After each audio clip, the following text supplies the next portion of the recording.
Before we start today, I would like to pay tribute to Travis Dix, who passed away last Sunday playing basketball. Travis was a special friend of this podcast. He was our very first guest, and we were privileged and honoured to have him back again about a month ago.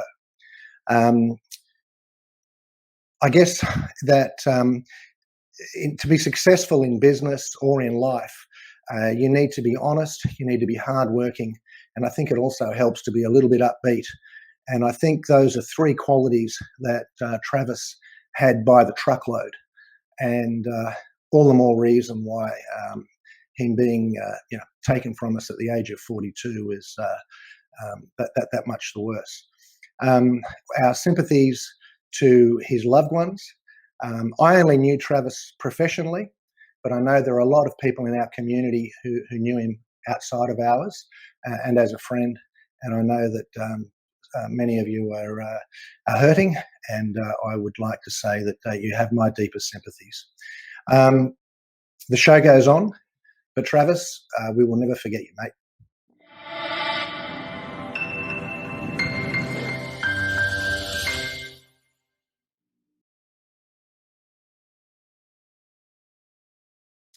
G'day and welcome to Lunch Money. We are the online and social media home for special situations, workouts and capital raising professionals. My name is Nick Samios. I am the fund manager and director here at Hermes Capital, and today I am your host. So once again, welcome. Do remember to share, like or subscribe, whether or not you're watching us on YouTube or listening to us on Apple on your podcast there. Give us a little like and maybe give us a 5-star rating just to help us share the good messages that we give here every week. I'm calling it halftime in COVID-19. And usually when you've got a game of AFL or rugby, whatever your poison is, halftime is the time for the halftime analysis. And what's the score? We've got JobKeeper, SME Guarantees, bank loan deferrals. Who's dropped the ball? What are the coaches telling the teams at halftime? What needs to be changed up in the second half if we're going to take home the trophy? I've got two fabulous guests this week to help us go over the analysis of what's going on and what to look for in the future. And we're starting off with Scott Langdon, partner at KordaMentha. G'day, Scott. How are you going? G'day, Nick. Yeah, good. Really well, mate. Great to be here, pal. Fantastic. Now, you are one busy man. There's absolutely no doubt about that. Tell us what it is that is keeping you so busy this past week or so. Yeah, busy, but having a lot of fun at the same time. What's been my week? We concluded the sale and recapitalisation process on the C-Folly administration. Our Sydney practice, our Sydney restructuring practice, got appointed as voluntary administrators a couple of weeks ago to the C-Folly group. It's got around 40, 50 networks around the retail network around the country. We split off into two teams. Rahul Goyal ran the operational restructuring side, and I ran the sale of business side. Interestingly, we talk about previously, and you've talked about it plenty on these calls, is around how we use administration or have to rehabilitate companies, and we've tried to use it to restructure the C-Folly network. So through the operational side of things, we've cut back the stores by about 20. We've made about 100 people redundant, and we've right-sized the organisation both from a retail footprint, a head office footprint, and the supplier footprint. And we've managed to present that business to market. And can I tell you, Nick, it's overwhelming how many people put their hand up to look at the business. And one of the things that might come through today is that there's still plenty of cash out there. There's still plenty of interest. People are still passionate about business and looking for opportunities. But we completed a sale process late last week. This week we've just been finalising a few of the logistics, and we're going to put the sale proposition to creditors on Monday at our second meeting of creditors, which will be a tremendous result for the employees. A couple of hundred people maintain their jobs, maintain the retail footprint, clean the balance sheet up, and they've got a framework to really attack into the future, albeit in a really, really tough retail and more broadly business environment. I guess what's really interesting is that there is a role for the voluntary administration process right now. I mean, obviously, all of your colleagues, and I'm sure that you're finding it too, there's not a lot of administrations, and the statistics show it. I was going to show a graph. Obviously, the voluntary administrations are way down, but regardless of all of the government assistance and all of the things that they've implemented, the bank deferrals, etc., there is still a role for voluntary administration. Absolutely, and it would be interesting to hear from directors of companies that have put their businesses into voluntary administrations and the rationale for it. But ultimately, we were in retail, and in particular the industry that CFOLI are in, they're at the lowest level of sales in the curve.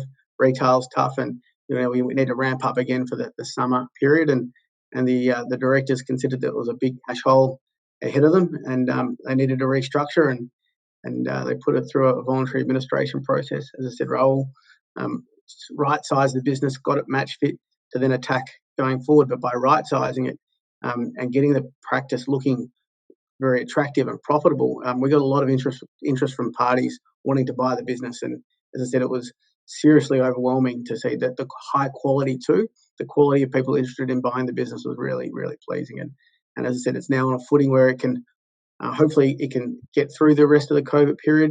Hopefully for society, we're through it shortly, and then hit the summer period and in the high sales for the CFOLI industry of business. And obviously, you've also been involved in Virgin. So, I mean, they're two massive matters. Do you? What does that mean for you personally? Yeah, well, hopefully we get to the creditors meeting on Monday on CFOLI. Get the creditors to hopefully take our recommendation, vote up the DOCA, and pass it back to the directors. So that will then come to its natural conclusion over the next few weeks. And on the Virgin role, we were appointed by Bain Capital about 4 or 5 months ago to help them with the financial due diligence and the strategy behind the acquisition approach. As will be well known to everybody who listens to your show, Bain Capital were the successful bidder through the Deloitte-run Virgin sale process, and at the moment we're now in an implementation phase, similar to what we were doing with CFOLI in terms of we're in administration. We're going to come out of it shortly. What do we do to right-size the business and get the structure in place to give Virgin the best possible chance to not only survive but thrive into the future, and hopefully when the airline industry turns and we remove from this COVID world. Can you get me special membership into the Chairman's Lounge when it reopens again, Scott? You can get the one after me. Yeah, no worries. Okay, listen, we'll just put you back in the waiting room there, and we'll introduce our next guest, David Gandolfo. How are you going, David? Well, thanks, Nick. How are you going? Fantastic. Great. Thank you very much for coming back again. David is the president of the Commercial Asset Finance Brokers Association of Australia. You're also on the board of COSBOA. That's yep. Correct, isn't it? And he has a day job as well as a finance broker with Quantum. So, look, I guess what we're going to talk about a little bit later on, we'll touch upon all of those other positions that you hold. But what's it like in broker land at the moment? Oh, it's very difficult at the moment. It's and just picking up on one of Scott's points there. There's plenty of money around, and there's plenty of businesses that are viable and that are going quite well, and that are trading actually quite normally, and have a normal requirement for capital, and are wanting to take advantage of low interest rates and opportunities that are out there. But the lending environment is very, very different, and it's very constrained, and there's a lot of constraint on lending policy and streamlined lending products. So it's a lot harder. So what's it like in broker land at the moment? It's a lot harder to get a deal done. So, what have I been doing over the last week? Not as much as I would normally do. In terms of output, it takes a lot longer to get something done. There's a lot more process. There's certainly a lot more information that's required, and a lot more convincing the lenders to part with their money. So up until the end of June, we were going flat chat with people wanting to take advantage of the instant asset write-off, and that was like a real logjam of business that was going through then. We've always said, at an industry level that fiscal policy, government tax incentives are far more important and and moderate behaviour much more than lower interest rates and monetary policy. So, and this is proof. You provide people with a tax incentive, they will go out and use it. Low interest rates, they kind of just, there's no urgency to do anything about. So we were flat out until the end of June, but of course, all that has done is brought forward business that would otherwise have happened probably July, August, September. So, and business is a lot quieter now. And then on the CAFBA front, industry level, dealing with some of those issues. There are loan, I know we're going to talk about them, but there are loan deferrals programs out there. Some of them are going quite well. Some lenders won't lend to you if you're in a deferral. It's actually pretty prudent to put your cash to one side and minimise your outgoings when we're in an environment the way that we are.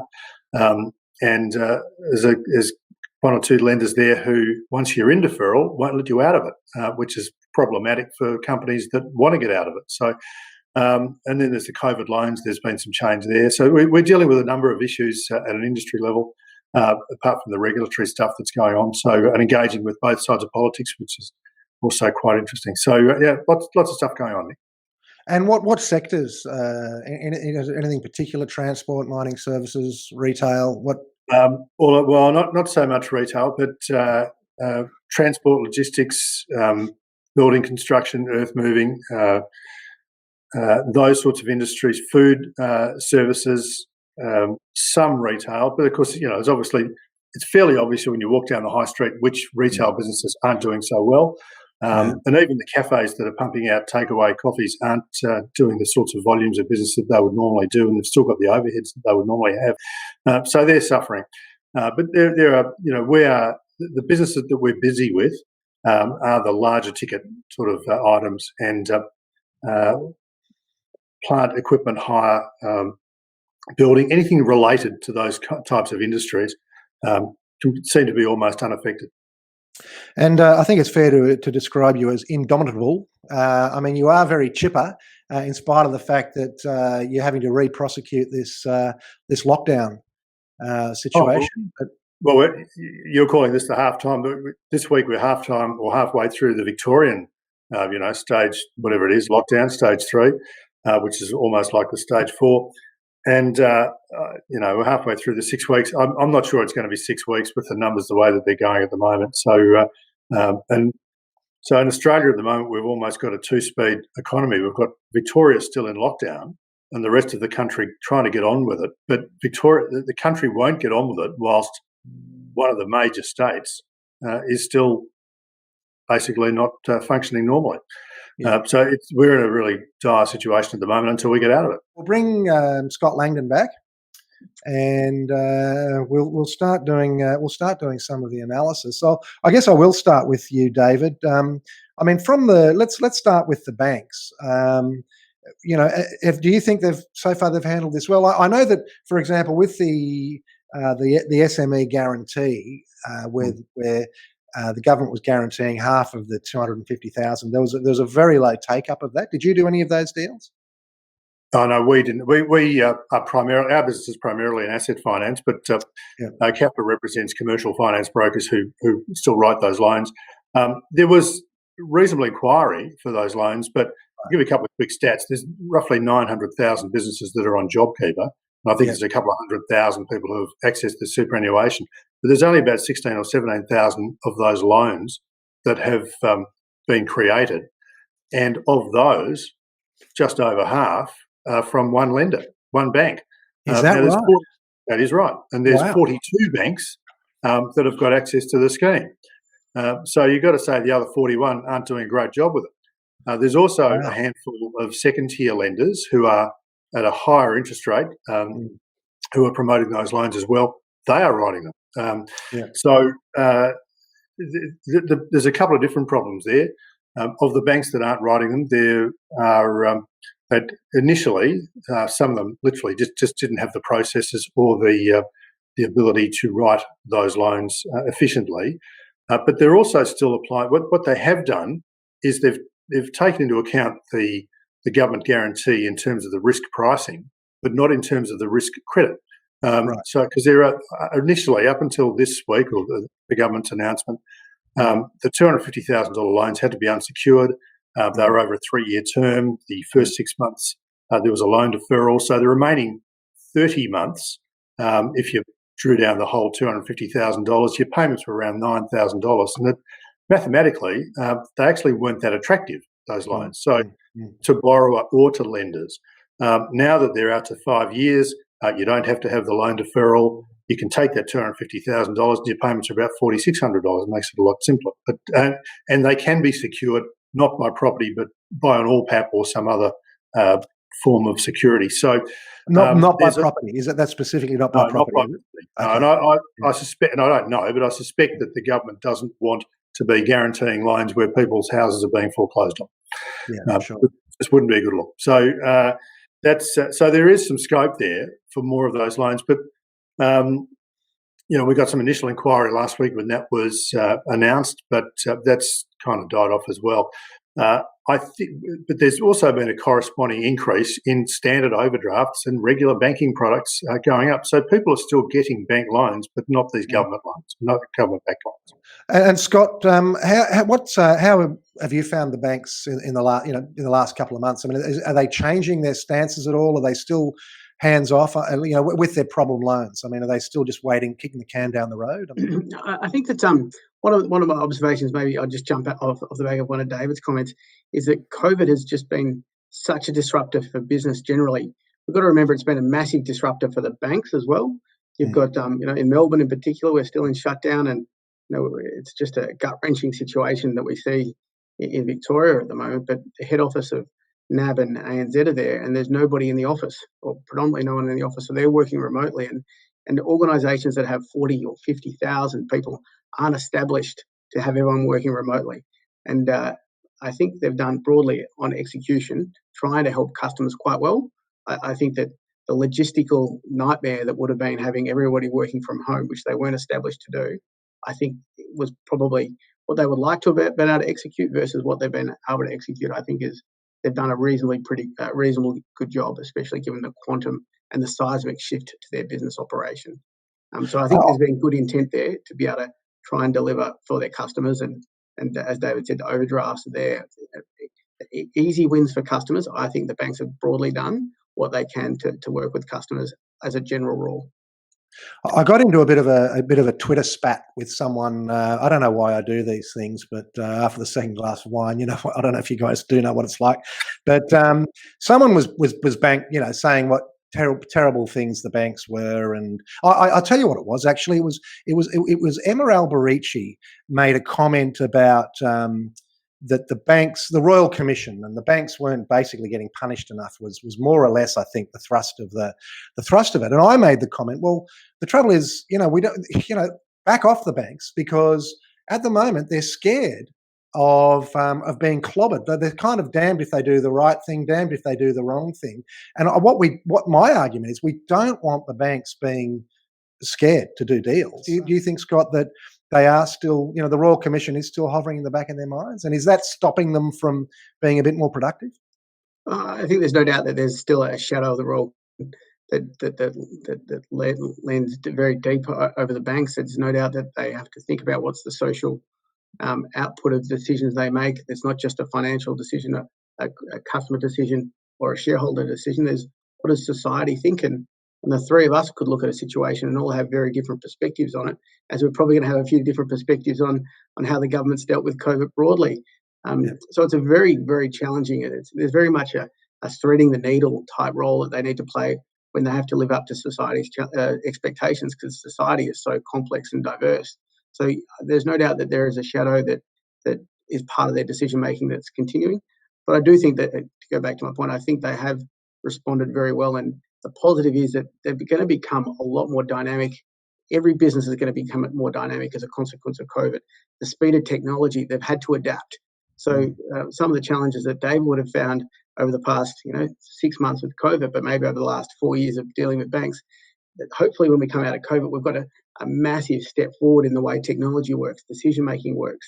And that's the potential long-term benefit of where the banks could sit and could become a really a step change in how much they facilitate and encourage business into the future. Well, I saw something in the paper the other day about CBA making massive investments in fintech and all that sort of stuff. What do you think, David?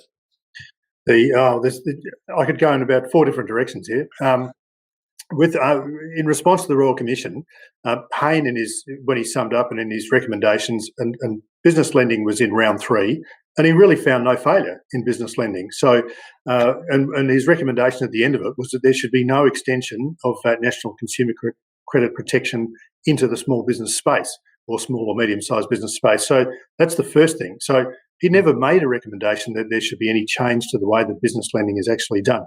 There is, however, the Banking Code of Practice, which was extended and through the Banks Association, and it's actually quite workable. But it's the way in which it's interpreted. So, unfortunately, what happens is that there's interpretations within banks and within their compliance areas, and what they sort of and they cover their backsides a little bit, and then they move the goalposts a little bit further, and then that folklore becomes policy, and it sort of becomes law. And it's not actually law, but it just becomes the practice. Now, and they also have.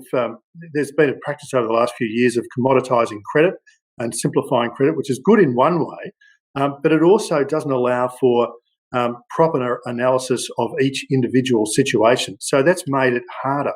It then gives rise to those second-tier lenders and those finance company type lenders that actually will just look at a situation and say, okay, it doesn't quite fit the mould. It doesn't tick 20 out of 20 boxes, but it sort of ticks 17. We'll go with it on this basis, or we'll mitigate the risk in this way. And this is what the market is really crying out for at the moment. And it's not a matter of whether or not they're the cheapest lender in town. If the cheapest lender in town won't assist you, then they're not an option. If you've got to pay a little bit more, what's the cost of not getting the loan or the funding at all? You've got to measure it against that. So there's a lot of change. My pitch. So well, that's right. But it's a fact. I mean, if in terms of rate sensitivity and what you actually the output or the outcome that you actually need, you've just got to measure the cost against the benefit. And well, Dave, I guess the way you talk about that, if it continues going down this modern, like everything being in harmony, the banks in 10 years, all they'll do is provide credit cards and home loans. And us as society can't have that as an output. We need them to be a dynamic part of society, putting money in and having competitive tension. And going back to the Royal Commission and the impact that's had, one of the things that I would really encourage boards of the banks to think about is we still need entrepreneurial spirit in there. We need people who are going to change things. We need people who are going to challenge the status quo and have a bias to action in the banks, because the status quo can't remain. And hopefully COVID, to my earlier point, might actually have a positive impact to say we need to actually modernise the way we do it. We need to be dynamic, because if we just have cookie cutter outputs, in 10 years, the banks will only be credit card providers and home loans, and that's not good for society. No, you're right, but they've also got an obligation. I mean, at the moment, Treasury is doing everything it possibly can to stimulate the economy and to put money into the economy. Now, I have a good relationship with Anna Bligh, the Bankers Association. I've got to say, I think she's doing a fantastic job. And through my CAFBA role, I'm probably in a unique position where I'm day-to-day dealing with people at operational level, but I'm also talking to people at board level of banks. And there seems to be this massive disconnect. They've got all the intentions in the world of providing all those outputs, but somewhere operationally within some of the, not all, but some of the banks, it just seems to happen that we get into this quagmire of policy and it just strangles output. Well, there's that classic one, David. Just briefly outline. CAFBA went to the banks. CAFBA went to the government and tried to get June 30 extended because there was such a backlog of deals. Yeah, we didn't like the traditional calendar. Tell us that story.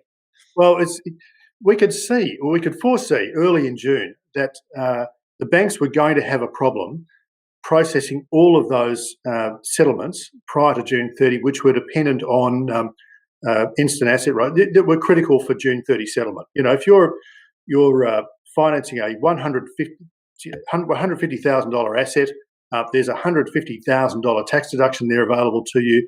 There's roughly $45,000 in tax that you're not going to pay. Now, if that trips into the 1st or 2nd of July, then there's something that you've missed out on. So what we proposed to Treasury was that perhaps there could be a grace period of, say, up to 14 days, as long as the documentation was all signed, sealed and lodged prior to June 30 that they would allow the tax deduction up to that, say, 14-day period, grace period.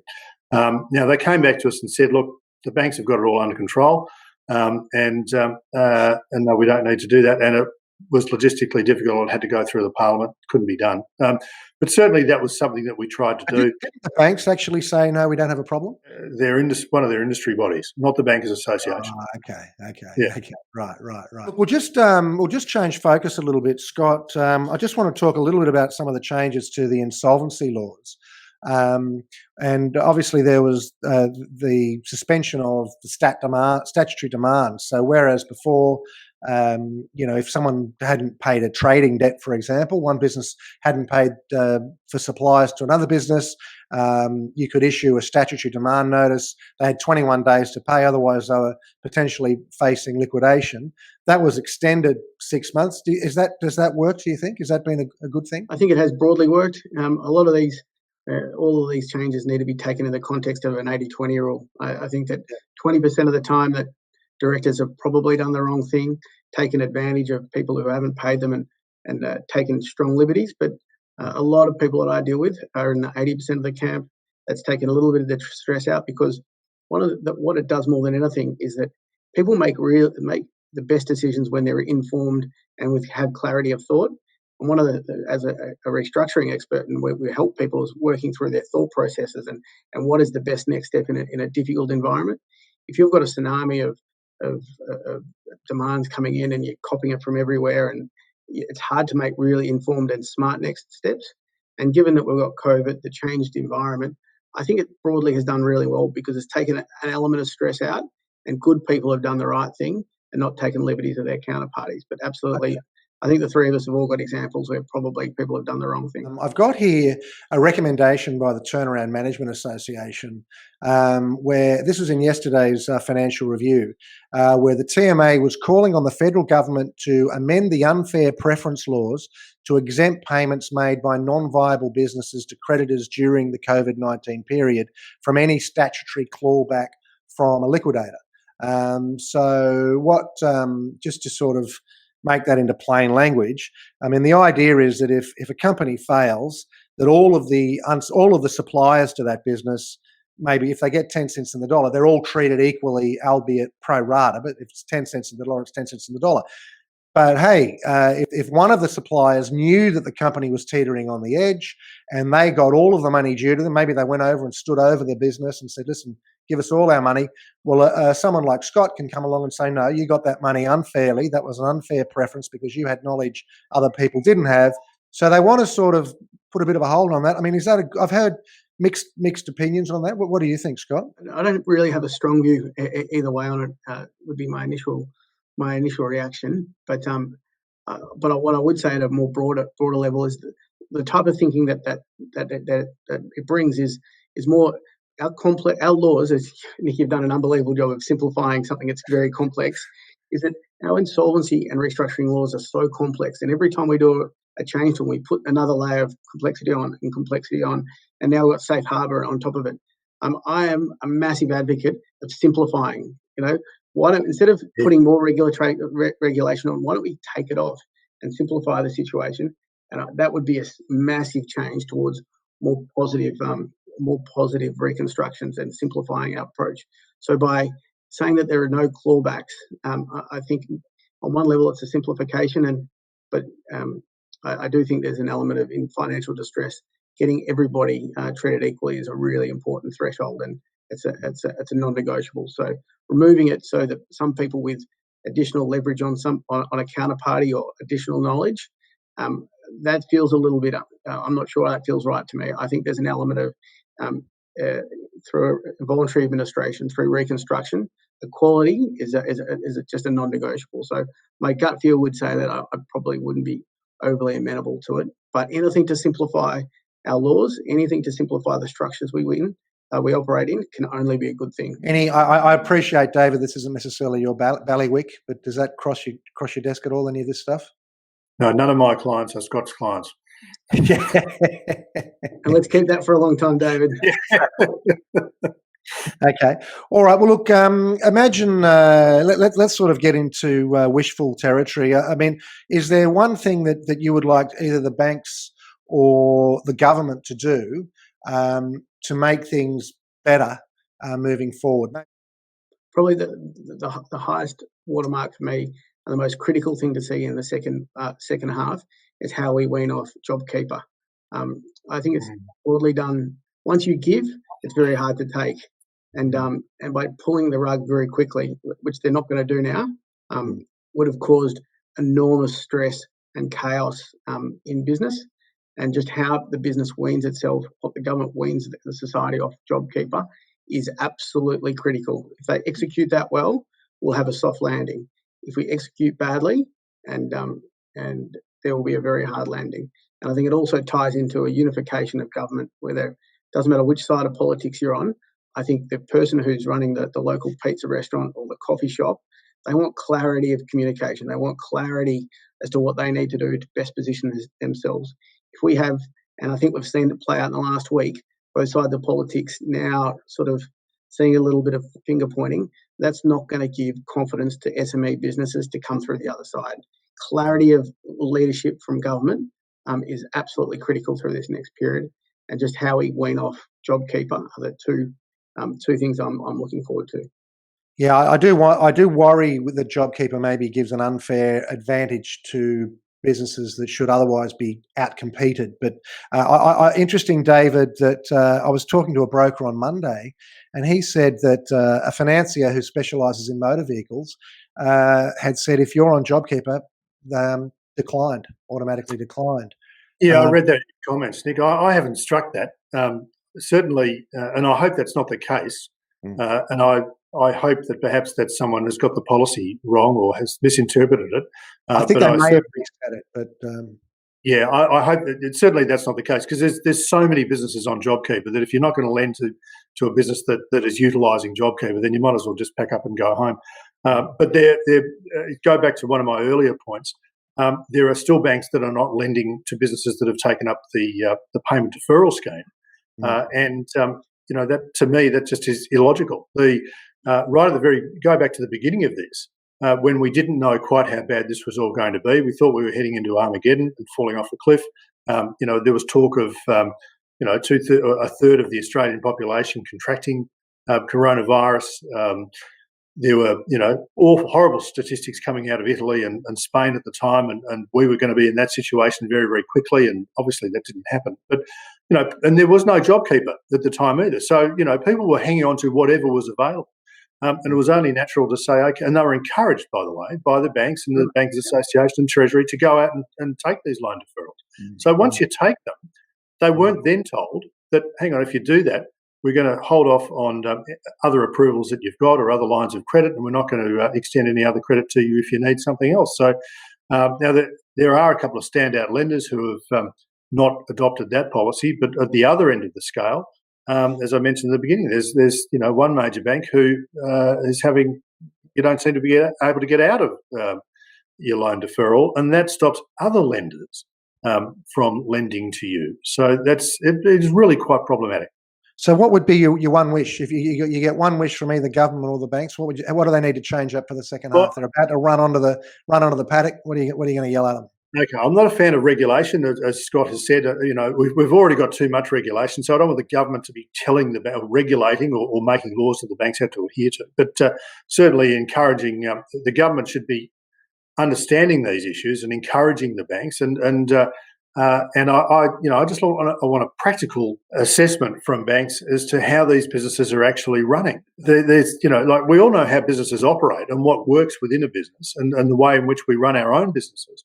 But some of that practical thinking doesn't seem to apply or come into the thinking of the collective when banks make aggregate policies that apply across the board to everybody. I think there just needs to be some a little more bespoke thinking and lending practice, and less blanket policy which applies to everybody and discriminates against a lot of people. Bit of advice I'd give to everybody at the moment: best decisions are made with clarity of thought. Find ways of getting rid of stress. Control the controllables. What you can't control, run to the fire. Understand what you can't control. put plans in place, and make informed decisions. Trying to remove all the stress that you can to make smart, informed decisions is critical. I'd be encouraging anybody who's facing financial challenges to make knee-jerk reactions. Take your time, and it's very much a ready, aim, fire approach, and seek the advice of people around you. Fantastic. All right. Okay. Well, look, thank you very much, gentlemen. It's been a great session, as usual with you guys. So I'm not sure how your footy teams are going to go over the weekend. It's a pity that you can't go and watch them, but such is life. So thank you very much. Thank you to everybody who's been watching us. Thank you to everybody who watches us over the weekend and who listens. We get enormous viewers and listens over the weekend. So thank you very much to all of those. And we will catch up with you in another week. Thank you. Cheers. Thanks, guys. Cheers.